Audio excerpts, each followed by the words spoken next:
2023 has actually and certainly been the year of fucking Jujutsu Kaisen. We've had a lot go on for the average and the hardcore Jujutsu Kaisen fan. We got Gojo's past arc animated. We got Shibuya arc animated. A successful mobile game and a console game coming in February. And to top it all off, Jujutsu Kaisen has had some of its juiciest chapters and record sales for its volumes within the manga. So I figured in this video I would go through my top 5 chapters of Jujutsu Kaisen manga and take a trip down memory lane. So without further ado, make sure to subscribe and like the video. Also, shout out to the Westbox for the video idea here. I'm gonna keep it a stack with you though. When you think of the task of going through the top 5 chapters of the years, I want to tell you it's a pretty fucking hard job to do because a lot has happened this year. We got Gojo's unsealing, the Enchained Ban and Vow, Gojo vs Sukuna, Yuji's possible technique reveal, Yuta the MVP, and many way more. So as you can imagine, it's pretty hard to fucking narrow it all down to just simply 5 fucking chapters, which is pretty fucking difficult if you ask me. So with that being said, I think the first entry onto this incredibly difficult list is chapter 243. This chapter came as a surprise to all of us. Chapter 243 wrapped up the very strange and wild fight between Kenjaku and Takaba, who everyone doubted, and I stayed fast in my prediction of him lasting more than 5 chapters. After all, this man Takaba had been built up since his entrance to be someone whose chaos technique was able to rival Gojo Satoru. Not an easy feat. So him naturally having his first major fight in the series against one of the big bads of the series also caught a lot of people by surprise, myself included. It wasn't what we expected, and the change of pace was definitely wild to say the least, considering the lead up into this fight literally gave us Yuji's possible technique reveal. So it was kind of wild, but what made this chapter in particular stand out was the Yuta Rokotsu moment. And not just that, it was also the accumulation of Takaba's backstory, his technique. It was quite emotionally charged, and I fucked with it. But Yuta Rokotsu appearing behind Kenjaku and with one clean fucking stroke taking this man's head off clearly truly made this chapter stand out. Not only was it completely unexpected, it was extremely hype as fuck for me and also the entire fucking Yuta Nation. It was also the hero's first big victory that was very much needed after a seriously long string of L's that had been handed to us by Gege himself on a silver fucking platter. So for those reasons right there, chapter 243 takes its spot at number 5 on the leaderboard. Coming in at spot number 4 is chapter 221, the Gojo Satoru unboxing party. This chapter really fucking truly broke the internet way back in April, and it is not an understatement to say that Gojo, he quite literally is the internet's golden boy right now. So popular that this panel right now, still to this day, months later, is still being used as a meme. So for this to have been going on for this fucking long in internet times, that's a long fucking time. Just a couple of months is a long time in terms of internet time here. And on top of that, 221 really set the fucking tone for what was to come within the future chapters here. It gave us our second clash of Gojo and Sukuna, with Sukuna now having taken over Megami's body. Gojo made it clear that he was here to stand on fucking business after being freed from the box, and this man appears in front of Kenjaku and had Kenjaku shaking.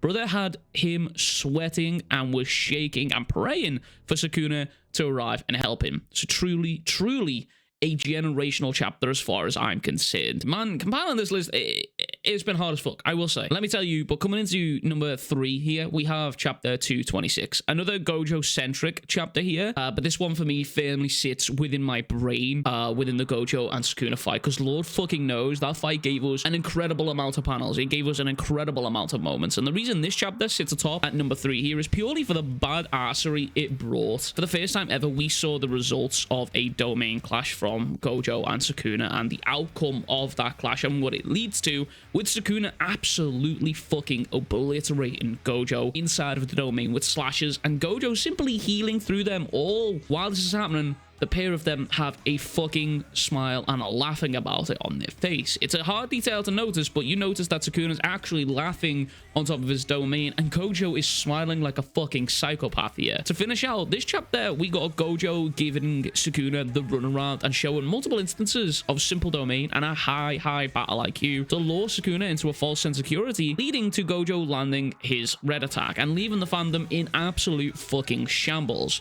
Because what makes it even worse is this chapter dropped on June 18th, and then we didn't find out what was coming next until July 2nd. It truly left the fucking fandom in anarchy. Like, you can only imagine the period of Gojo vs Sukuna and reacting to the leaks on stream with the community and the banter between both sides. It was truly something fucking special, and it felt as if we were part of something generational. It felt like a canon event for me in the channel, like, genuinely, and it felt like a canon event for the Jujutsu Kaisen fans and the series as a whole. And I'm not sure we'll see something in this generation like that for a long time now. We're coming into the top 2 now, but before we go into further, I just wanted to say, let me know what your top 5 in the comments down below, and I'll rate them on a scale of 1 to 10. It can be from this year, or they can be overall in general. Sitting tight at number 2 here, we have chapter 238, the first ever official showcase of Sukuna Ryomen's prime form and what it can fucking do. This chapter gave me fucking goosebumps, and also a sense of hopelessness, and we got Sukuna in his High-Era form for the first ever fucking time, which was truly genuinely insane. But right after this, we got the continuation of Kashimo versus Sukuna. For me, and I know for a lot of others, we were expecting something almost similar to Gojo vs Sukuna in terms of scale and how, maybe even how long the fight would have gone on for.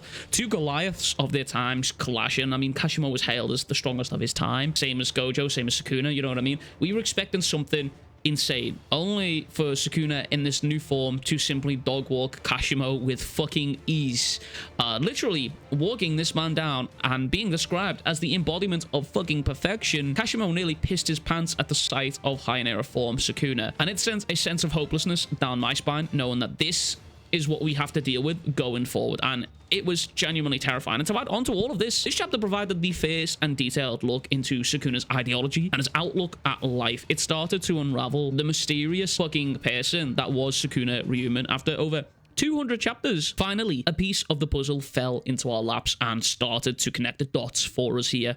But that's not all this chapter held. You see, it gave us our first look at a combat-ready post-time skip Yuji Itadori, and that set the fucking fandom ablaze as our boy dropped onto the battlefield, ready to throw hands in the fight we've all been waiting for since pretty much the fucking dawn of time. And not only that, he was also fucking sporting some crazy new gauntlets, which spurred on all sorts of wild fucking crazy crackpot theories from the community, myself, and fucking anyone else involved within the Jujutsu Kaisen fucking series. It was truly a time to be alive, and still to this day, by the way, we still don't know what those fucking gauntlets do. We have no idea. Gege is playing his cards so fucking close to his chest, it is unreal. We can only speculate at this time. Finally, we are here. My number 1 chapter of Jujutsu Kaisen for 2023 is chapter 212. Arguably the biggest fucking canon event of Jujutsu Kaisen as a series as a whole, and all roads lead to me type of moment in chapter 212. 212 showed the outcome of what would happen when the Enchained Binding Vow that was set up literally fucking years ago finally comes into fruition, and it's a rare chapter. It gives me that pit in the stomach type of feeling, and it's an excitement and it's a nervousness, and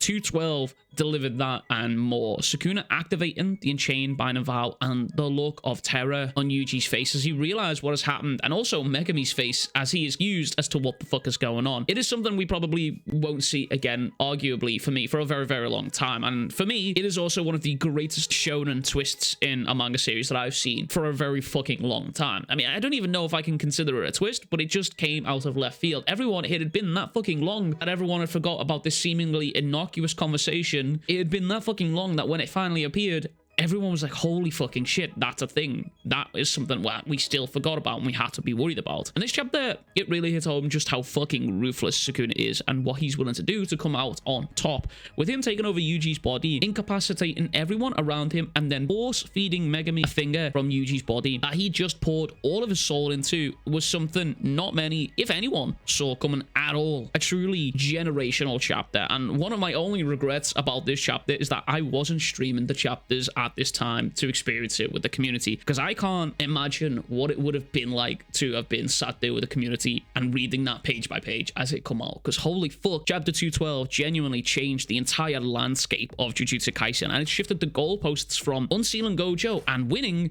to now unsealing Gojo, fighting Sukuna with a technique that can rival Gojo, and then trying to save fucking Megami all at the same time. It was a canon fucking event that was 212, and it was just simply generational. But anyway, that's my top 5 here for chapters of 2023. Jujutsu Kaisen's had a truly fucking wild year. Let me know what yours was in the comments down below. I'd love to see it. I'd love to rate it out of 10. But if I don't see you beforehand, have an absolutely fucking beautiful New Year's celebration, and I will catch you guys all in 2024. Make sure to go tell someone you fucking love them. Go drink some fucking water. Much love. Big fucking kisses. Peace.